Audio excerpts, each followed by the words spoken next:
हमारा next topic है Nernst equation. Nernst equation basically एक ऐसा रिलेशन है जो कि आपको इलेक्ट्रोड पोटेंशियल या सेल के वोल्टेज का कंसंट्रेशन के साथ और टेम्परेचर के साथ वेरिएशन बताता है। यानी कि जब कंसंट्रेशन और टेम्परेचर दोनों के साथ आपको इलेक्ट्रोड पोटेंशियल का वेरिएशन निकालना हो तो यूज़ होती है नर्स्ट इक्वेशन। ठीक, टेम्परेचर को कांस्टेंट कर देते हैं, कंसंट्रेशन को मान लीजिए 1 मोलर नहीं है या प्रेशर गैस का 1 मोलर नहीं है, तो ऐसी सिचुएशन के अंदर जो नया इलेक्ट्रोड का पोटेंशियल आएगा उस नए इलेक्ट्रोड के पोटेंशियल की वैल्यू निकालने के लिए नर्स्ट इक्वेशन का यूज़ करेंगे। इक्वेशन है E equals to E standard minus का R T upon N F log natural log product upon reactant, that is square bracket product means concentration of product upon concentration of reactant. Natural log को आप base 10 में convert करेंगे। अब ये single electrode potential जो निकाला जाता है वो या तो मेटल के इलेक्ट्रोड्स के लिए होगा या फिर गैस इलेक्ट्रोड्स के लिए होगा। सबसे पहला केस लेते हैं मेटल के इलेक्ट्रोड्स के लिए।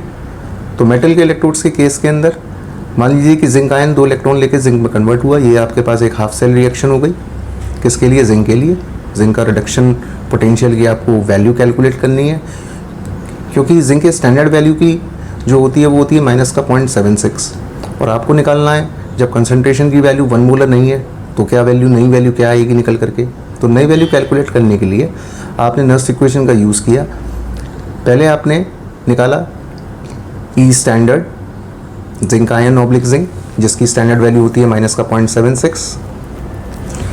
आपने पूरी इक्वेशन को रिडक्शन की फॉर्म में लिख लिया, सॉल्व किया, माइनस का R T upon N F natural log concentration product upon reactant.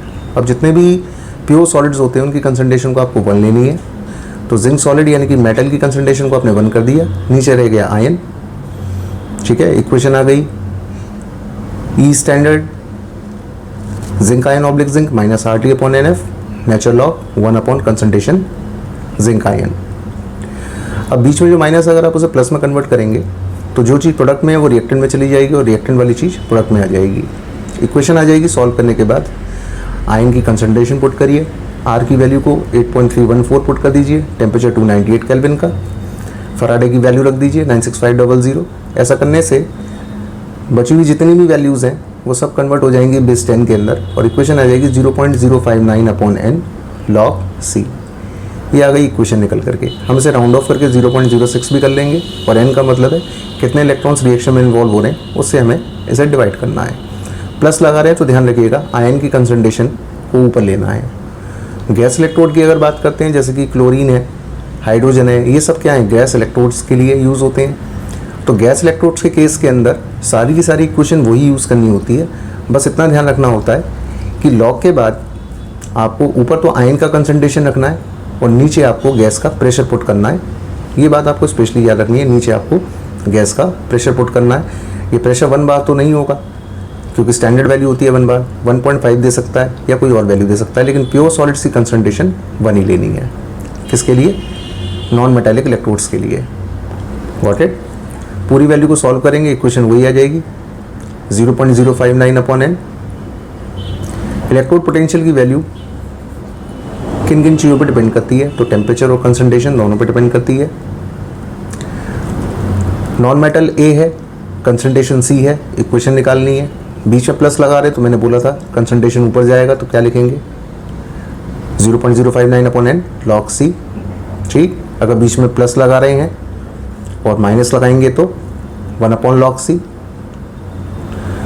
Potential of hydrogen electrode place in a solution of pH is equal to 10। PH दिया हुआ है क्वेश्चन के अंदर 10, तो एच आयन हो गया 10 की पावर माइनस का 10। क्यों? क्योंकि पीएच होता है negative log of H ion, तो एच आयन की वैल्यू कितनी हो जाएगी? 10 की पावर माइनस का पीएच, तो एच आयन आ गया 10 की पावर माइनस का 10। आपको हाइड्रोजन इलेक्ट्रोड का पोटेंशियल निकालना है। इक्वेशन आपने बनाई, इस पूरी इक्वेशन में कितने इलेक्ट्रॉन का चेंज आ रहा है? 1 इलेक्ट्रॉन का। तो इक्वेशन आ गई 0.059 अपॉन 1 लॉग 10 की पावर माइनस का 10। ठीक है, अब आप इसे सॉल्व कर ले वैल्यू को, 10 की पावर 10 दिया हुआ है तो माइनस का 10 लॉग पीछे आ जाएगा, तो इक्वेशन आ जाएगी आपके पास 0.059 अपॉन 1 लॉग 10 की पावर माइनस का 10। अब हाइड्रोजन के लिए बात हो रही है तो ई स्टैंडर्ड की वैल्यू तो 0 वोल्ट होती है, तो इस स्टैंडर्ड की वैल्यू को आपने 0 वोल्ट पुट कर दिया, सॉल्व किया, आंसर आ गया माइनस का 0.591। सेल रिप्रेजेंटेशन आपको दे रखी है मैग्नीशियम की सिल्वर के साथ। मैग्नीशियम कन्वर्ट हो रहा है मैग्नीशियम आयन में और सिल्वर आयन कन्वर्ट हो रहा है सिल्वर के अंदर। क्वेश्चन वगैरह ई सेल आपको निकालना है। ये डबल इलेक्ट्रोड कहलाती है, यानी कि आपको सेल का वोल्टेज पूरा कैलकुलेट करना है और आयंस की कंसंट्रेशन 1 मोल नहीं है। इक्वेशन लगा दिया, ई नेट सेल माइनस का 0.059 upon n log product upon reactant. Product में कौन है मैग्नीशियम आयन और रिएक्टेंट में कौन है सिल्वर आयन। बाकी प्योर सॉल्ट की कंसंट्रेशन आपको 1 लेनी है रिएक्शन के अंदर, और रिएक्शन में कितने इलेक्ट्रॉन्स का इन्वॉल्वमेंट हुआ है, तो टोटल मिलाकर के रिएक्शन के अंदर 2 इलेक्ट्रॉन का चेंज आ रहा है, तो एन की वैल्यू को आपको क्वेश्चन में 2 लेनी है। मैग्नीशियम आयन और सिल्वर आयन दोनों की कंसंट्रेशन आपको क्वेश्चन के अंदर गिवन दी हुई है, उन वैल्यूज़ को आप लगा लीजिए। सॉल्व करते हैं, तो सॉल्व करने के बाद आपके पास इक्वेशन आ जाएगी, ठीक। ई सेल की वैल्यू आ गई। सॉल्व करने पर सारी वैल्यूज़ को आप पुट करें। नस इक्वेशन फॉर अ सेल, यानी जो बताया वो कहलाती है नस equation for a cell. Formula E net cell minus 0.059 upon n log product upon reactant. Reaction आपको दी हुई है, ए का ए मोल, बी का बी मोल, सी का सी मोल और डी का डी मोल। कंसंट्रेशन टर्म्स को आपको उनकी पावर्स की स्टोइकियोमेट्री को पावर्स की फॉर्म में ले लेना है। सी की पावर सी, डी की पावर डी, ए की पावर ए और बी की पावर बी की फॉर्म में है।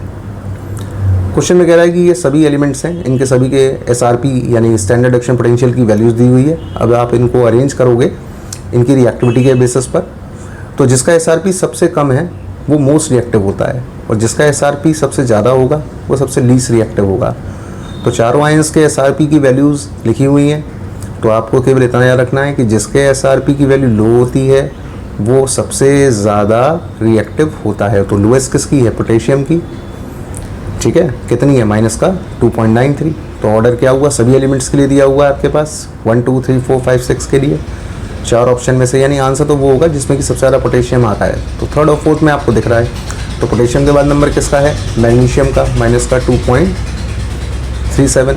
गॉट इट, सिंपल बात, लो एसआरपी होना चाहिए। अब बात करते हैं इक्विलिब्रियम कांस्टेंट और नस्ट इक्वेशन में क्या रिलेशन आता है। तो जब ये डेनियल सेल वर्क कर रही होती है, तो डेनियल सेल की वर्किंग करते करते रिएक्शन कुछ समय बाद रुक जाती है, क्योंकि जिंक आयन और कॉपर आयन की कंसंट्रेशन में इक्वलाइजेशन आ जाता है, जिसकी वजह से ई स्टैंडर्ड सेल की वैल्यू तो ज़ीरो नहीं होती है, लेकिन जो ई सेल निकाला जाता है उसकी वैल्यू ज़ीरो होती है। अब नस्ट इक्वेशन में हमने लगाया था E cell equals to E standard cell minus 0.059 upon n log product upon reactant. इसमें ई सेल की वैल्यू को आप ज़ीरो पुट करिए, तो ई स्टैंडर्ड सेल का आंसर आ जाएगा 0.059 upon n log product upon reactant. Product में कौन है, जिंक आयन, और रिएक्टेंट में कौन है, कॉपर आयन। प्योर सॉल्ट की कंसंट्रेशन तो 1 हो जाएंगी। अब ये जो प्रोडक्ट अपॉन रिएक्टेंट का रेशियो होता है ना, इस रेशियो को आप बोलते हैं इक्विलिब्रियम कांस्टेंट, रिप्रेजेंट कर देते हैं केसी से।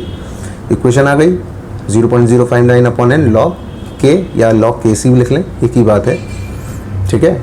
तो ये आ गया इक्विलिब्रियम कांस्टेंट और ई सेल के अंदर क्या रिलेशन है, यानी नस्ट इक्वेशन में क्या रिलेशन है। Got it. तो आपको ये स्पेशली याद रखना है कि इक्विलिब्रियम पर ई सेल की वैल्यू 0 होती है, ई स्टैंडर्ड सेल की वैल्यू 0 नहीं होती है। सभी वैल्यूज़ को पुट करने के बाद आप सेल का स्टैंडर्ड ईएम में कैलकुलेट कर लोगे इक्विलिब्रियम कांस्टेंट के टर्म में।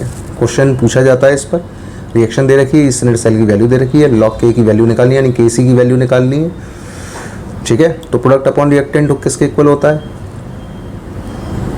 आपने ई स्टैंडर्ड सेल की वैल्यू पुट कर ली, लॉग के सी की वैल्यू निकाली, तो लॉग के सी की वैल्यू कितनी आ रही है, तो लॉग के सी की वैल्यू सॉल्व करिए।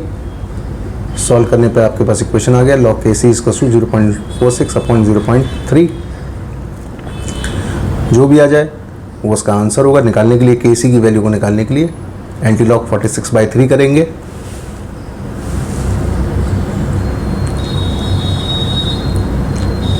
$15.6 आएगा। एंटी लॉग लेना होगा 15.6 का। डेसिमल से पहले वाली जो डेट्स होती हैं वो 10 की पावर में चली जाती हैं हमेशा। 15.6 है तो 10 की पावर 15 हो जाएगा, वो इसके एंटी लॉग का आंसर होगा ऑप्शन के अकॉर्डिंग। pH 3 दिया हुआ है क्वेश्चन के अंदर 25 डिग्री सेंटीग्रेड पर, और आपसे इलेक्ट्रोड पोटेंशियल की वैल्यू मांगी गई है, आंसर है माइनस का 0.177। pH दिया हुआ है तो HIN हो गया 10 की पावर -3। हाइड्रोजन इलेक्ट्रोड का केस है, इसका ई स्टैंडर्ड सेल आपको पता ही है 0 होता है, तो ई की वैल्यू आ गई 0.059 अपॉन 1, एक इलेक्ट्रॉन का चेंज आ रहा है, लॉग कंसंट्रेशन HIN। सॉल्व किया हमने, सॉल्व करने पर आंसर आ गया हमारे पास यानी कि 0.059 के अंदर अगर आप माइनस का 3 का मल्टीप्लाई करेंगे तो आंसर आ गया माइनस का 0.177। डायरेक्ट करने के लिए आप एक चीज़ बड़ा यूज़ कर सकते हैं इसके अंदर, कि जब भी निकालना हो तो 0.059 वाला जो फैक्टर है उसमें डायरेक्ट आप पीएच का मल्टीप्लाई कर देना, आपका आंसर आ जाएगा। ठीक है, ये एक ट्रिक भी है इसको निकालने के लिए कि भाई जब आपको निकालना हो हाइड्रोजन का इलेक्ट्रोड पोटेंशियल तो पीएच का डायरेक्ट मल्टीप्लाई कर देना। नर्स इक्वेशन इनमें से कौन सी दी हुई है इक्विलिब्रियम के लिए? सही आंसर हुआ B, 0.059 upon n log Kc। तो ये हो गई नर्स इक्वेशन।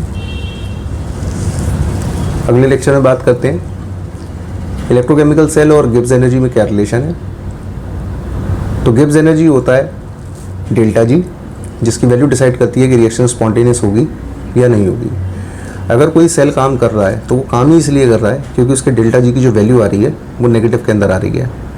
अब डेल्टा जी और ई सेल में जो रिलेशन होता है वो रिलेशन होता है delta G equals to minus का N F E cell. This is the relation between delta G and E cell. It is highly important. Delta G is equals to minus N F E. N F E का मतलब, N का मतलब number of electrons involve, F means Faraday and E cell means what? Standard EMF. Generally delta G represent करता है useful work done को। तो W की value होती है माइनस का डेल्टा जी और वर्क डन का फॉर्मूला होता है चार्ज इंटू पोटेंशियल। चार्ज का फॉर्मूला यहाँ पे एन एफ होता है, पोटेंशियल डिफरेंस को आपने ई से दिखा दिया। तो डेल्टा जी का फॉर्मूला बन गया माइनस का एन एफ ई सेल। ये हो गया इसको निकालने का तरीका। स्टैंडर्ड निकालने तो दोनों साइड स्टैंडर्ड, डेल्टा जी पे भी स्टैंडर्ड बना देना, ई पे भी स्टैंडर्ड बना देना।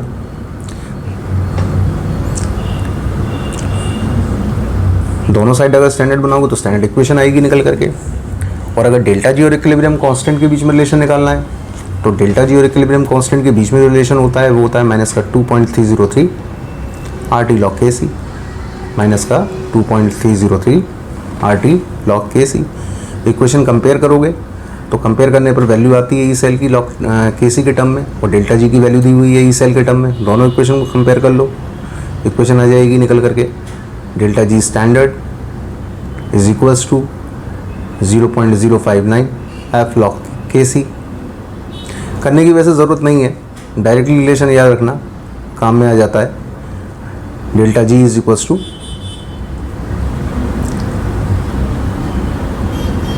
सभी टर्म्स के नाम याद रखने अच्छे से।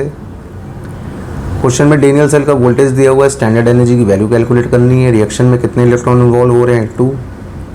इक्वेशन लगा लिया आपने, delta G equals to minus का एन एफ ई। एन की वैल्यू 2 है, एफ की वैल्यू 96500 और ई सेल क्वेश्चन में दिया हुआ है 1.1। सॉल्व कर लीजिए, आंसर आ गया माइनस का 21.227 किलो जूल पर मोल। क्वेश्चन के अंदर ई सेल दिया हुआ है, सेल रिएक्शन दी हुई है, गिब्स एनर्जी और इक्विलिब्रियम कांस्टेंट की वैल्यू निकालनी है। सबसे पहला काम गिब्स एनर्जी कैलकुलेट कर लो सेम फॉर्मूले से। Delta G equals to minus का N F E standard cell. N की वैल्यू रिएक्शन में 2 है, वैल्यू आगे निकल के माइनस का 45.55। सिंपल। अब इक्वेशन लगा दो, delta G equals to minus का 2.303 RT log Kc। इसकी वैल्यू को डेल्टा जी के इक्वल कर लो, log Kc की वैल्यू आ गई 7.98। आंसर जो भी होगा Kc का वो कम से कम 10 की पावर 8 तो होगा ही होगा, क्योंकि 7.9 का राउंड ऑफ 10 की पावर 7.9 का राउंड ऑफ 8 होता है। एक्सप्रेशन बताइए।